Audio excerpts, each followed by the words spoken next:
नमस्कार, मी श्रद्धा टपाल. टिटवाळा न्यूज मध्ये आपलं हार्दिक स्वागत. चला पाहूयात आजच्या काही ठळक घडामोडी. डॉक्टर बाबासाहेब आंबेडकर यांच्या पुतळ्याचे अनावरण. केंद्रीय राज्यमंत्री रामदास आठवले यांची उपस्थिती.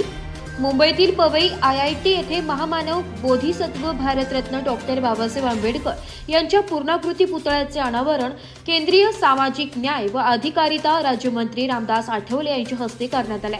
नंदन निलेकणी मुख्य भवन येथे बसवण्यात आलेल्या सदरील पुतळा हा तब्बल 6 फूट उंचीचा असून तब्बल 550 किलो वजनाचा गण मेटल धातू पासून बनवलेला आहे. यावेळी रामदास आठवले यांच्या सोबत माजी मंत्री अविनाश महातेकर, संचालक प्रोफेसर शिरीष केदारे, उपसंचालक प्रोफेसर रवींद्र गुंडी, उपसंचालक प्रोफेसर मिलिंद अत्रे, माजी उपसंचालक प्रोफेसर KVK राव, कुलसचिव गणेश भोरकडे, डीन प्रोफेसर R वेदागिरी, संपदा विभागातील राजेश मते व नितीन ओव्हाळ यांची प्रमुख उपस्थिती होती.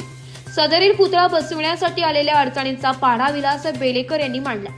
सदरील कार्यक्रमासाठी IIT Mumbai SC/ST employees welfare association MKS चे सल्लागार विलास बेलेकर, प्रोफेसर मधु N बेलूर, बाळासाहेब गरुड, अध्यक्ष रमेश गायकवाड, उपाध्यक्ष Sanjay Bhosale, general secretary PS Patekar, कोषाध्यक्ष विक्रांत तांडेल, सहसचिव राजकुमार जमधाडे, कार्यकारिणी सदस्य संतोष सांबरे, विनोद जगताप, संतोष नरवाडे, भगवान पगारे, नितीन गेडाम इत्यादींनी कार्यक्रम यशस्वीतेसाठी विशेष परिश्रम घेतले.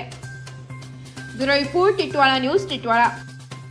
तर या होत्या आजच्या काही ठळक घडामोडी. उद्या पुन्हा भेटू याच ठिकाणी. धन्यवाद.